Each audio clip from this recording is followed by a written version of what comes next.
I like that. Well, look, everybody, we're live. Fantastic. Great to have you all here. And thank you to Sally for making some time for us today. So a couple of introductions. Tiana, do you want to tell everybody who you are? Sure. Hello, everybody. Good morning from Brazil. I am one of the coaches in Canopy coaching. And I already joined a bunch of these Founder Friday sessions because I really like the vibe of the founder journey story. My background is in software engineering. I used to code back in the days in Java, and then I switched to project and product management roles. And nowadays I provide consulting for startups who want to develop their products in a super lean way by leveraging the gig economy and the remote work. So that's I think, in short. Fantastic. Thanks to have you here. And Sally, who are you? Why don't you tell everybody? Hello, I'm Sally Basker. I'm currently Chief Executive Officer of Exeter Science Park, which is a startup science park.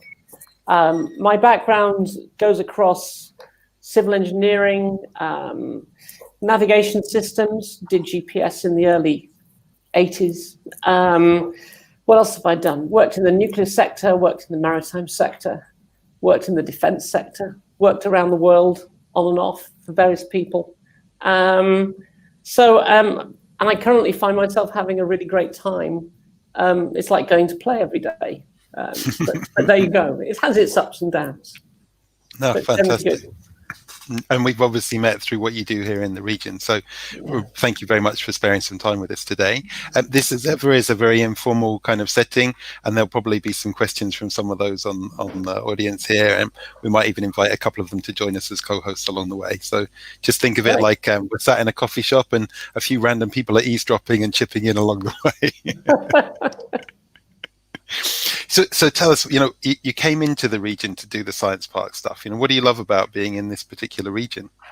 Well, we actually moved down before I got the job, and we moved down because we'd had this really monster thatched house in Wiltshire, where we'd had an annex for my partner's mum, and we thought, and she left, and we said, where do we want to be when we grow up? And we knew people on Dartmoor, which is, for those of you who don't know it, it's kind of a big national park. And so we thought, well, actually, we'd kind of like to be down that part of the world. We like the hills, we like the sea. And as I've got to be here longer, got to know more people, it's a very collaborative place to be. Population density is very low. It's just a great place to be, really. Friendly. And professionally? What are you doing in the region? What is the science park, and what does it mean to the region? So what it means to the region, it's all about changing the economy of the region from being one that's very dependent on tourism and agriculture to being one that's much more dependent on high-tech industries with high-value jobs, economic growth, and enhanced productivity. So that's what my shareholders want us to do. And what we do is we help innovative STEM companies to deliver extraordinary growth. So we mentor them, we host them, we connect them. And so far it's going okay. Going okay. So you've been in station for a couple of years, right? Yes. Where did it start? Do you measure success being a scientist? Do you like to have measures? Yeah. So I've been here I joined in March 2017. We had fewer than 200 people on the science park at that point. And our finances weren't great. We now have around about 500 people on the science park. We should have close to 800 by the end of, let's say 2022, 2023. And we should have gone through the breaking even point by that point and be on an upward slant. We should have done that by March next year, but COVID has made life just a little bit more entertaining than it should have been. But yeah, so if you look at it from that perspective, things are coming wrong. I've gone from starting it off as me plus half a PA, which was March 2017. I now have a team of 10. So, and we've not just developed buildings, we've developed a digital cloud-based platform for the organization. We've done that brought that together in the last 4 months. We've done land deals. We've seen some companies grow really quickly. So it's been great fun, actually. This is never a dull moment. Fantastic. Gianna, what would you like to ask Sally today? It's a great opportunity to talk to a lady who also started from the science and engineering as myself, because I actually did bachelor in electrical engineering, then did master in computer sciences, and nowadays, from what I understand, both of us work with entrepreneurship and startups. So I did the whole way from the physics of it, the electrons, the assembly languages, and nowadays the user experience of the system. So this whole journey, starting from the science and now focusing on the business of it, how did it happen, and how important it is for you nowadays to have this background? Wow. So I've done my geek bit. I did a PhD in GPS back in the 80s. And at the end of that, I did a postdoc and then went to work for a research and development company. And so I wrote PhD code in Fortran 77, which was probably pretty good. I can claim that one as well. I can claim that one. And then when I went to Rakel, now known as Thales Research, I was really lucky I learned C. I was suddenly given a task of coding a really big bit of timing and synchronization software in C. I had 3 weeks or 4 weeks to teach myself C and then go and do it. And that was really a good thing to do. But I enjoyed the business side and the management side, so I gradually did much more teams. I moved out from that company into the consultancy sector, technology consulting. I went to work for a funny little office in Brussels that was co-owned by the European Space Agency, the European Commission, and Eurocontrol, looking at a satellite navigation system and exploitation. I did that for 2 years, came back, moved to a big management consultancy called Booz Allen, went from there and did some more stuff around management consultancy, and then became director of research for the General Lighthouse Authorities, again looking at radio navigation systems, thinking about how we could bring something known as e-navigation. And at that point, I had a team, quite a big research team, and a sort of an 8 million research program over three years to deliver. Part of that involved me going around the world because I was program managing a program to develop an alternative, a backup to GPS. And so I spent a lot of time dealing with policymakers in Europe, North America, Far East, Russia. And that was at times frustrating, always challenging. And then I was made redundant after the recession in 2008. So I was made redundant in 2010. I used the opportunity to get an MBA, which was absolutely brilliant. And having done that, I did some work I took my first job outside the navigation sector. So I was head of business development for the Atomic Energy Authority. I knew nothing about nuclear fusion the day I started. Well, I'd read a book. That was it.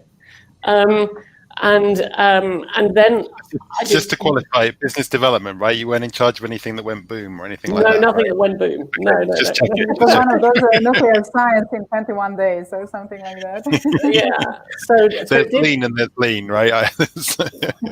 So I did a bit of stuff around that. Then I spent time leading some business development activity in South Africa for a new navigation service there, which was good fun.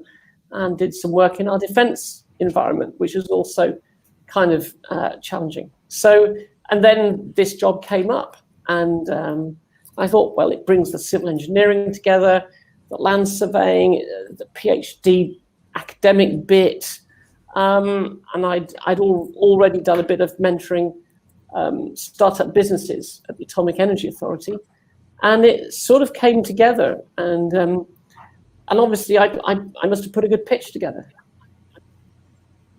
No, I mean, quite a journey. If I may, Stuart, hi John. Can I just follow up with a question that is related to this one? So for us who came from science, engineering, and now we are in management roles, I think it's a great value to be able to understand what's underneath, right? But do you think that sometimes it's tempting for us to start micromanaging because since I already know a little bit about this, I get tempted sometimes to take a deeper look, even though it's not my role and I shouldn't be.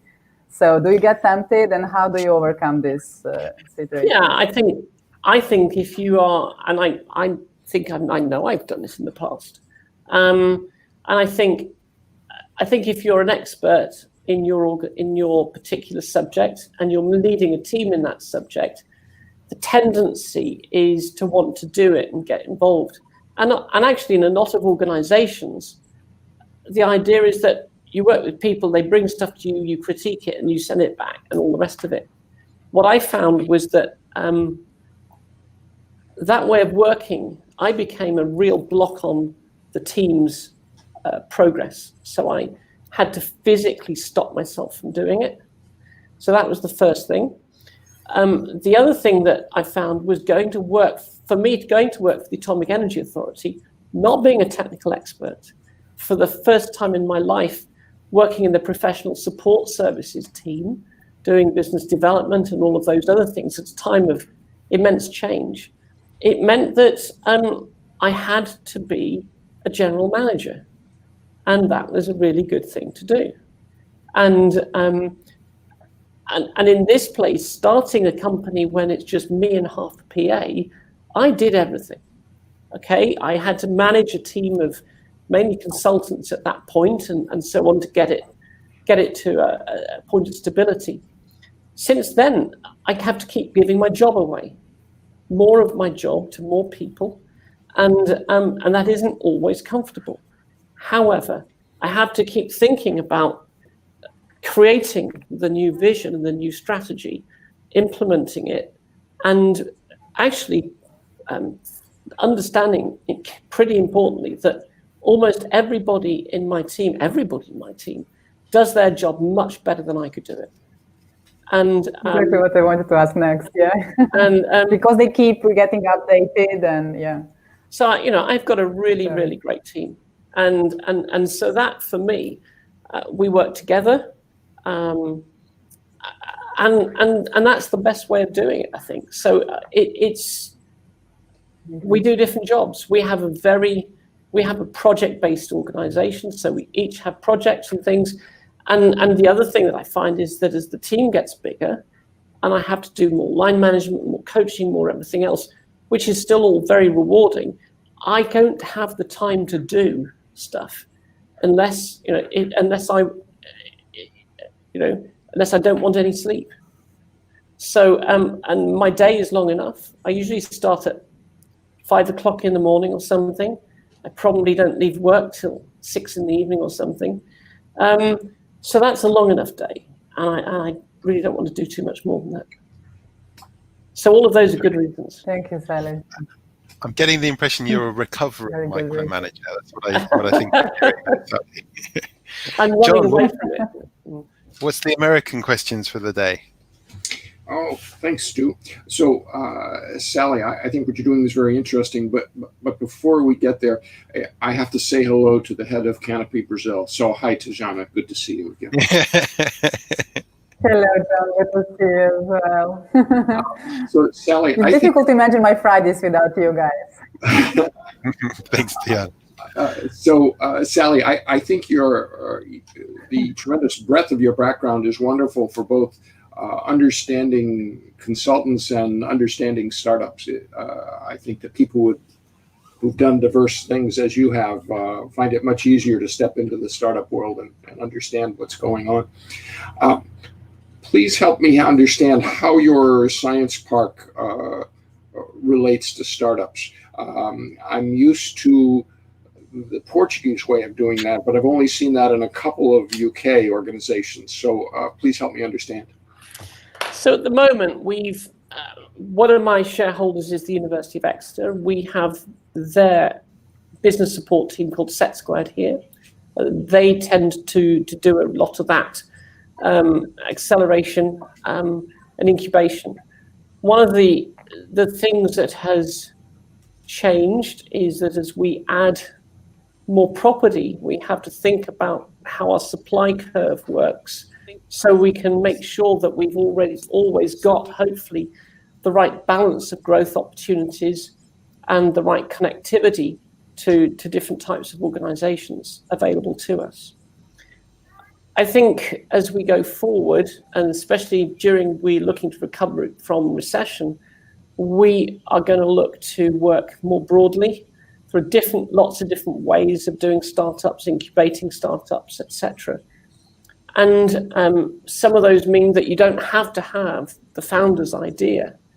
Open innovation is important, and how we bring that together. So I think that's the way I look at it.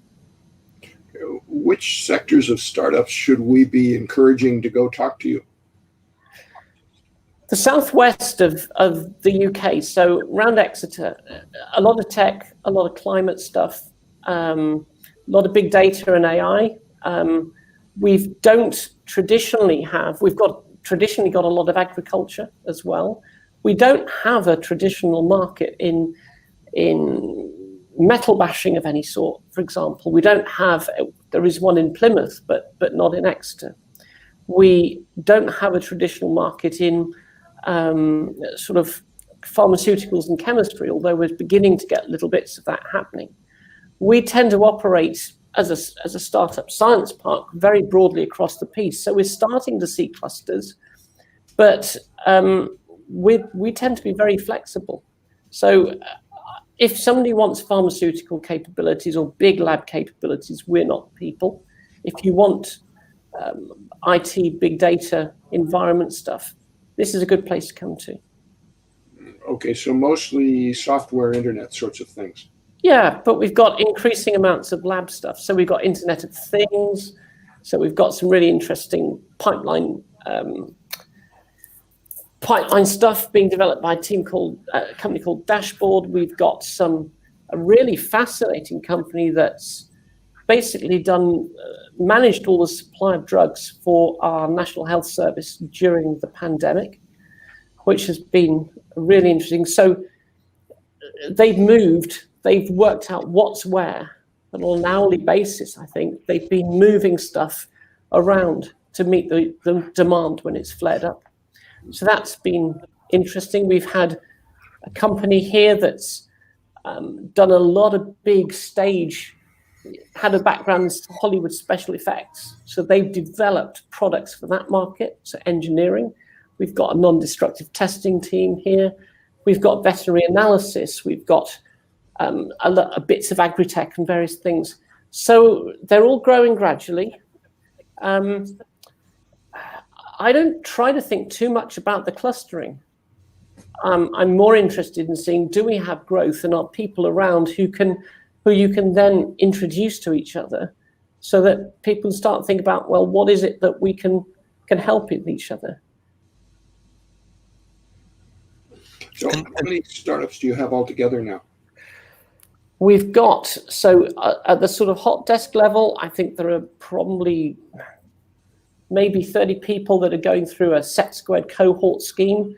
We've got around about 30 literally at startup stage up to micro SME size in our Science Park Centre. We've got another 7 bigger ones ranging up to 50 people companies.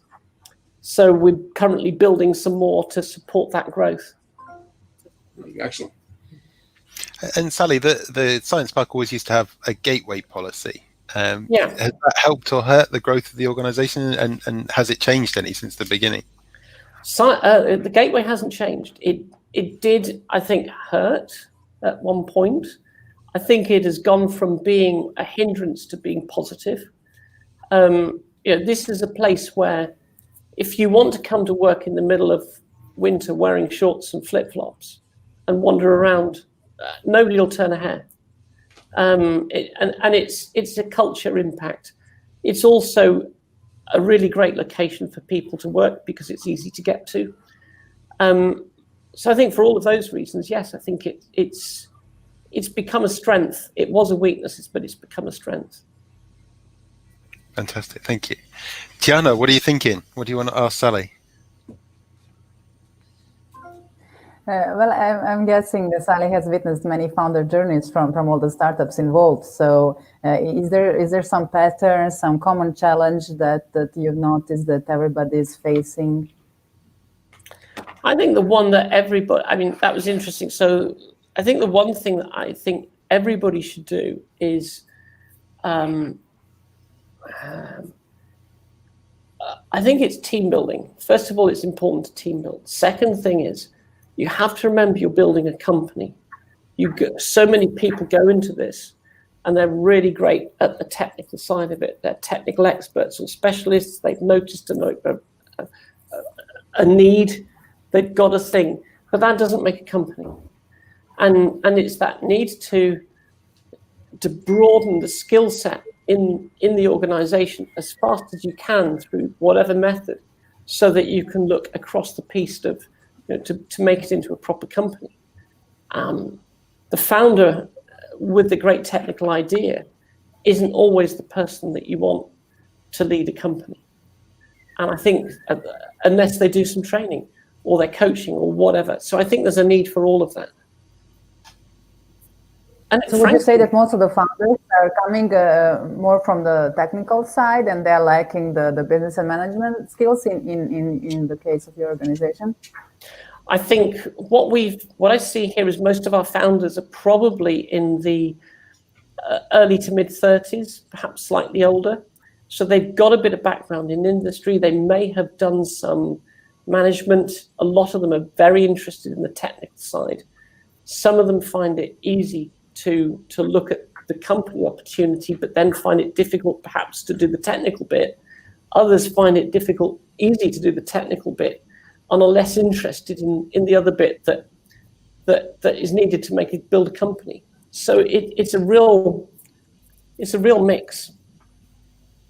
I think, for me, anything like this. Because very often on the startup events, we actually meet founders who are non-technical and they are like searching for a technical co-founder and they are struggling with the technical side. But I guess just the name of it, Science Park, attract people who are more technical, and then they have this different struggle how to level up in the business area. Yeah, and I think anything like this has to be a team game.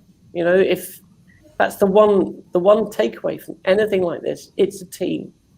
You can't do it on your own. Well, you might be able to do it on your own, but I think teams are absolutely necessary. Do you agree with that, John? From your perspective, is it a team game doing a startup? Yeah, it has to be. A one-person startup just doesn't work. Both customers and business partners and investors all want to see a balanced team.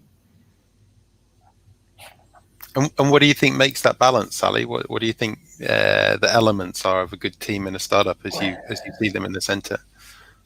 I think you need the usual three, don't you? You need somebody who can do the finance piece, somebody who can do the technical piece, and somebody is necessary to do the operational piece. And if you can get all of that together in one or two people, you're doing really well. But otherwise, I think you have to build some breadth around it. That's on day one. You've got to be able to.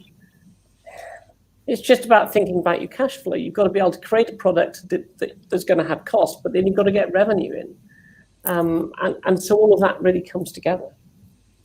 You need people to look at customers and develop a great product or service. So how about this? Sorry. I'd love to go back to something you said earlier, Sally, which was about being made redundant in the middle of all of that career path with all the different qualifications and opportunities. Yeah. And there you are being made redundant. What kind of impact did that have on you as a person? And do you think it had any negative impact on your career? Oh, yeah, absolutely. And to be made redundant aged 48 or whatever I was not the best moment of my life. at the middle of recession. It was hard. So that was the first thing. I think as well, if you're really highly personally invested in a particular project, as I was, and if you've got a kind of a completer finisher mentality somewhere, which I do, being made redundant and suddenly finding you can't finish what you've got up to is hugely frustrating, and I found it very difficult. I was lucky to get some outplacement support, and that made me start thinking about who I was again. And I think that was really important. I think there's also something about being really, really identifying with your role. When you lose your role, you lose yourself. And I think as a result of that, I differentiate quite strongly between who I am and the role that I play. I always go back to the Shakespeare, all the world's a stage yeah. And all the men and women merely players, and someday, whenever it is, I won't be chief exec of Exeter Science Park, but I'll still be Sally Basker. And it's really, really important to maintain that balance, I think. Hey, Stu, I'd like to play a Silicon Valley question for Sally. Go for it, man. Okay, so a number of years ago, a very prominent angel in Silicon Valley, a guy who'd been provost of Stanford and chairman of several successful startups, said that he thought that the primary reason for Silicon Valley's success was that on a regular basis, lots of people were always being fired. He said that what that accomplishes is that you have a constant flow of people from one type of company to another. So those people are going from the large companies and taking best practices and going into the new startups, and they're coming out of the startups and taking the new technologies and new ideas and bringing them into the larger companies. How would you feel about that? I don't think you need to be made redundant for it to happen. I think I've always thought there's real benefit in changing jobs during your career. I mean, I've had lots of jobs, but I've always learned different ways of doing things every time I've been into a company. I've brought new ways of doing things into companies. And the expectation that people can move around and keep getting jobs, I think, is very positive. Yeah, absolutely. I would agree with that.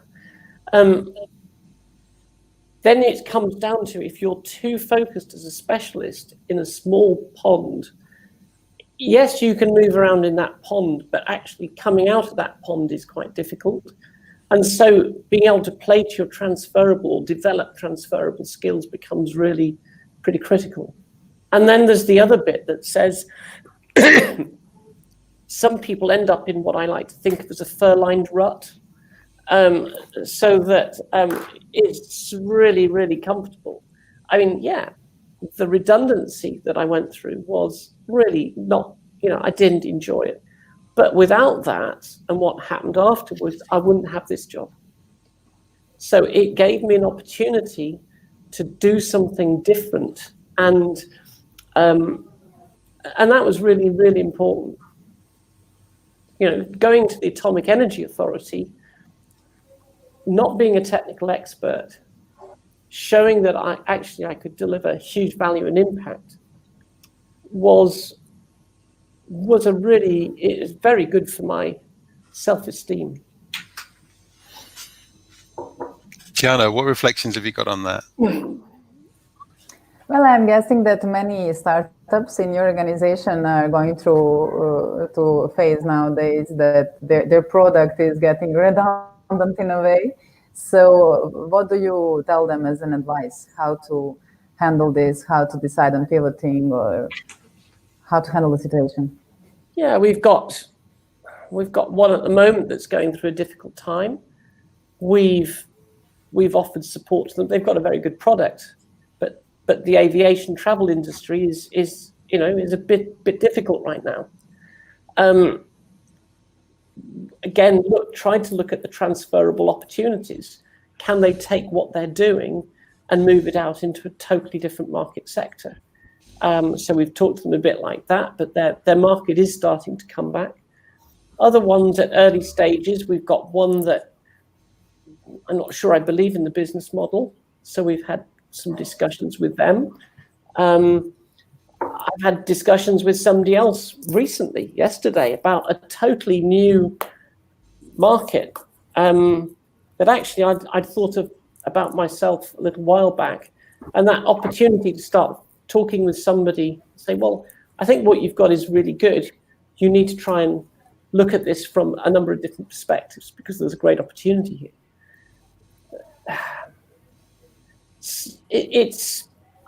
I think the thing with all of these is you have to pick the biggest problem that you've got and go for it at any point.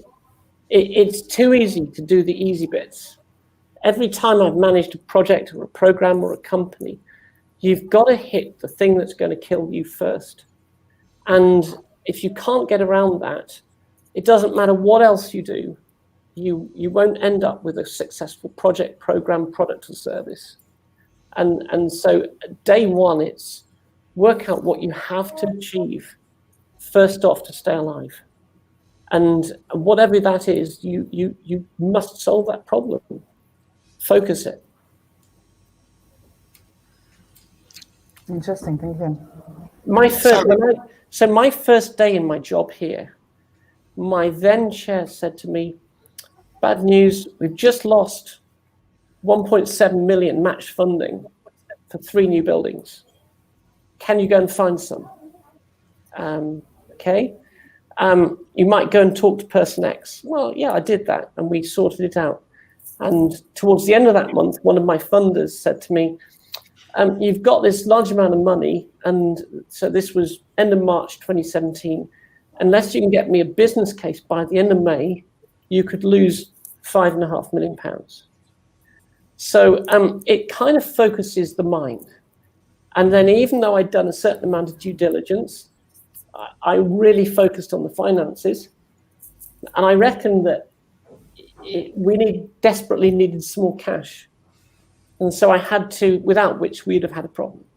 So I spent most of that. So you put yourself in the survival mode, something like that. Yeah, because if you don't have that, you give up. And I got to the point in September of that first year, at the end of my probation period, I could have walked away. I didn't, because I reckoned we'd got something that was really good and could do something with, but needed to sort the fundamentals out. So if it's, we're not in this for a hobby. Well, hobbies you can go and do, and it doesn't pay the mortgage. This is business. We've got to get there. We've got to make it work, and we've got to deliver. Okay, this was nice that you mentioned. So what if the mortgage has been paid off? So what if money wasn't the issue? Would you be doing the same thing with 12 hours a day, starting 5:30 to 6 p.m.?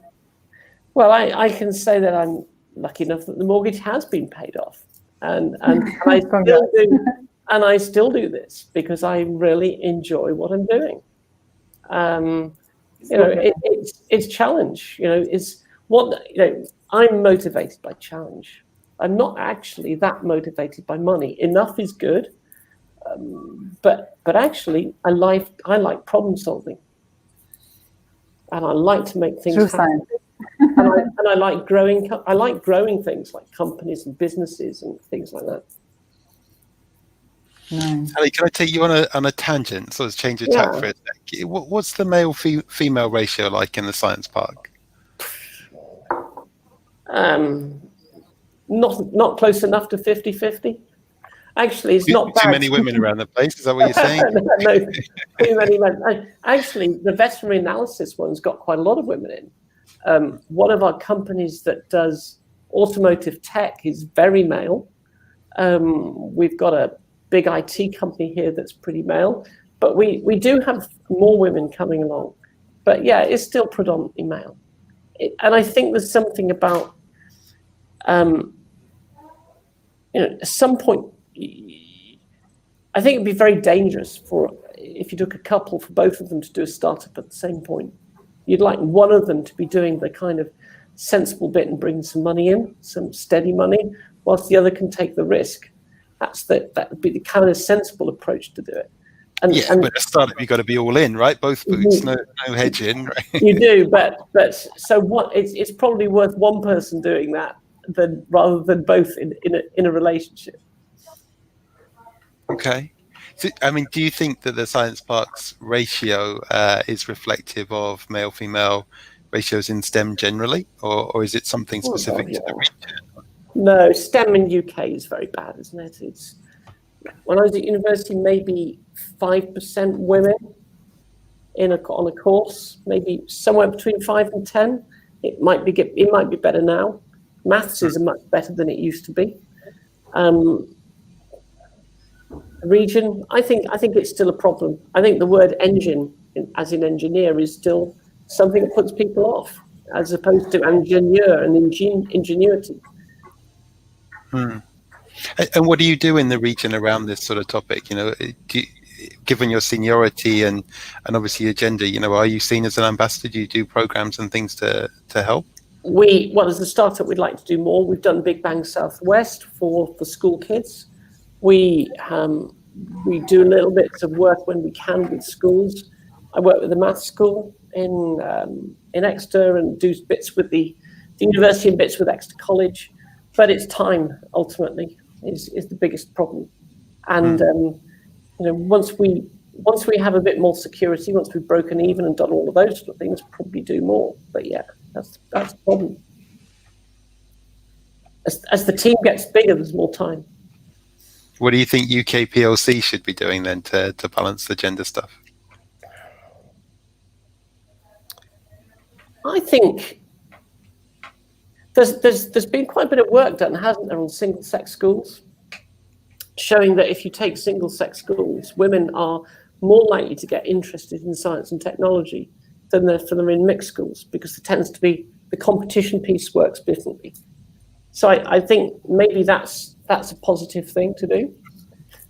I look at my favorite woman inventor, which is Hedy Lamarr. Now, there she was, the most beautiful woman in the world, 1930s film star, and she invented the technology behind GPS, Bluetooth, Wi-Fi, etc. Now, that I think is phenomenal. I think we need to encourage people to be curious, to understand what the principles are, and to experiment and have a go. And I think if one can do that and make it fun, and if you can lead people to have a school curriculum where, actually it's you can see how it fits the really big stories of the day, then that's a good thing. Interesting. What do you think about all this, John? Well, I was going to walk in a slightly different direction. I was going to say, Sally, have you given any thought to which types of sectors of your startups are doing best in this current surreal COVID thing? Gosh, okay. Health tech, without doubt, has done really well. Anybody who's suddenly pivoted to make PPE has, in the short term, grown quite nicely. People who've managed to take alcohol and create, sanitizer gel have done pretty well. What else have we got? I think it depends what stage they're at as well. Some of them, I think, when the startups are really small, they're not necessarily expecting tons of revenue in. The companies that are a bit bigger and have some cash and reserves can weather reasonably well for short periods. Over the last 3 months of lockdown here, most of them have done pretty well. There have been a few with obvious problems in transport and travel and things like that have suffered. and some have suffered because their business model perhaps wasn't where it needed to be anyway. So then I've come back to that business model concept, which says it's not just enough to have a great piece of technology, but you've got to have a way of turning it into a business. And that's critical on this. If the business model doesn't work, it will be found out, especially with something like this. You mentioned health tech at the start there, Sally. Do you have any connection with the Science Park and the Academic Health Science Network in the Southwest? Haven't had time to get that involved in it. It sounds a real excuse, doesn't it? Terrible thing to say. So at the moment there's not been a time in the last 3 years when we haven't been flat out. Literally. Is that focus or is that inefficiency? It's focus. Yeah. I mean, we've designed and built 1, 2, 3, 4 buildings. We filled them. We brought in around about £15 million or so, perhaps a bit more. We've kept everything moving forward. We've changed our business model. We keep running pretty quickly. We've just done the whole COVID piece since on the 20th of March, we signed a deal to take back operation of our Science Park Centre. We went into lockdown on the 23rd. Between then and the 1st of August, when we reopened, we've done the whole transition piece, a TUPE piece for staff. We've done, what else have we done? We've done all the COVID measures, so the whole risk assessment piece. We've knocked around buildings to make it work. We've put in a new software platform to make it work. So all of that has just been, we've just recently been awarded another £5 million to build something else. So that's been the last 4 months, with a team of 6 or 7. So I'll go with focus on the balance then. I'll go with focus. Yeah, and we've completed a land deal. So yeah. And you say COVID's been busy then, right? It's I think for a lot of people it's actually been the busiest time of the last couple of years, right? So everybody's going in slightly different directions, but it's incredible how busy it's been. I think the people who've been working have been really, really busy. The people who've been furloughed have, I suspect, been quite frustrated. And I think the really important thing for those who have been the busy people, when there's an opportunity for people to come back who have been furloughed, it's such a great thing to have somebody come in who's got energy and who isn't actually quite tired. We've just taken on somebody here who's taken a role of client services manager who had been furloughed. She's come in, she had loads of energy just at the point when we needed it. And it's made a big difference. So it's how do you use, it's your reserve team almost. It's you look at the First World War where people would be in the trenches and then they'd go back and have some recuperation and other people would come in. And it's all about that thing right now where I'm having to look at my team and get them to go on holiday and take breaks. And that's why we're not restarting hard and fast. We're starting slowly. We need to shake down and test all the systems and processes, but everybody needs some time off at the moment. Thank you. Tiana, what I think we've probably got time for one more question each. What have you got to close out with? I'd like to ask Sally, what type of leaders do you think the world needs nowadays and in the times to come? Great question, Tiana. Great question. I think humble leaders. Okay. I think you look at the Prime Minister of New Zealand. I think she's done a fabulous job. I think it's people who are. I think it's leaders where it's not about them. It's about the organization, the team, whoever it is that they're leading is much more important than them. So it's a coaching, it's a style of leadership which isn't putting the flag up and leading from the front. It's very much showing the way and then helping people to go with you. And I think that's really, really important. There's been far too much about the cult of personality for the wrong reasons. Thank you. And you, John, what's your final question for Sally today? Well, Sally, as you look to the future, let's say 5 years from now, how are the types of services you're going to provide to startups and the relationships with startups going to evolve? So I think the first thing that we will be doing is pushing our digital platform a lot harder. So traditionally, science parks are physical first, digital second. We, I think, are moving towards a digital first environment. So that's one of the things that we'll be doing. We'll be looking to work with a broader group of people and look to develop relationships throughout all parts of, it's the factors of production, land, labor, and capital is what every single company needs. And somehow we need to unlock all of that for each of our startups to help them to grow and provide them with the support to make them grow. So if down here in Exeter is, Devon has got lots of strengths. For those of you not in the UK, Devon is a kind of regional county. Exeter is a city.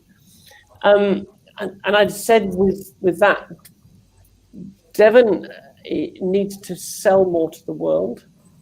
Just sell more outside Devon actually would be a really good thing. And so there's something about we need to be much more extrovert in where we're going next. And I think as over the next 5 years, my role will go from typically at startup managing the internals of the company. We haven't had to do much marketing, to looking much more externally focused beyond the region. Mm-hmm. Excellent. Thank you. So Sally, my last question is a bit of a leading one, so sorry about this to come in at the end here, but we're all defined by certain things in our backgrounds, in our childhoods, in the way we were raised and stuff. What do you think defines you the most? Gosh. What I think defines me? Well, I think the simple thing to say is I'm trans and I'm gay. And both of those have defined me. I did a significant change back in 1990, so 30 years ago. Once you've been through that, you can do all sorts of things. Yeah. So that's a pretty big one. And do you think that has helped or hurt your career today? Oh, it undoubtedly had it hurt at some points. I'm a really stubborn, persistent person, and one has to work a bit harder. There are bits of society that simply don't like people like me. So I have to work pretty hard. I have to be better. Every woman knows that she has to be better than the man in the same job. And trans, gay people, anything like that, it's exactly the same thing. So I think that's a pretty important thing. So yeah, that was pretty defining. That's interesting. I mean, one of the things we talk about a lot with the entrepreneurial community is the filters that make you see the world differently. And I think in virtually every entrepreneur we've had on these interviews, we've all had a filter that's changed our perceptions and has helped us see opportunities where others saw status quo or norm, and that was the thing that gave us the route into stuff. What do you think your filters are like? What do you see differently that maybe somebody else who was the CEO of Exeter Science Park wouldn't have seen?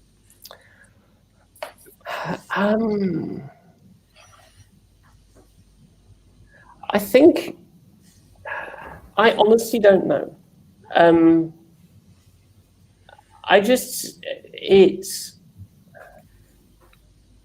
I look at this and see organic growth is quite achievable, quite possible. I don't see, I've designed and built satellite navigation systems that hundreds of millions and things like that have been involved in that process. So a few tens of millions for a science park actually isn't a huge deal. Buildings are a bit different to satellites, but they're still digital systems with some hardware and some mechanical and some data and everything else. So I just look at it and say, right, I can take it out and I can abstract it. And yeah, I'm still using solar panels because they're on the roof. I don't have to lock them up into space. What I find is there's a really interesting where people complain that they can't take data out of a sensor on a building. We can telecommand satellites and do all sorts of things if we really want to.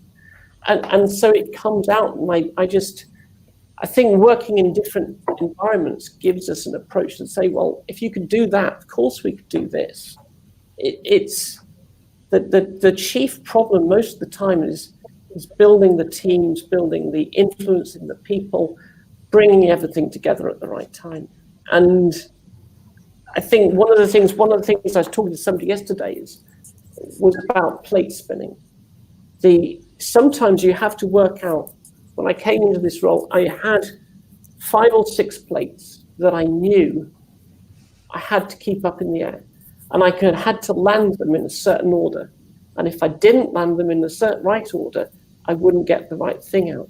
And the temptation is to land them early because you get rid of a problem. That willingness to hold things up in the air, it's this, think about Myers-Briggs, the whole JP part of Myers-Briggs, this desire to get things done in time and push it on is absolutely strong with me. But at times you have to be able to sit back and say, actually, I need to keep all the balls in the air at this point or spin the plates until I can land them in the right order. Okay. And that to me is quite important. I just break things. That's. So, John, have you got any last reflections? Sorry, before we close out.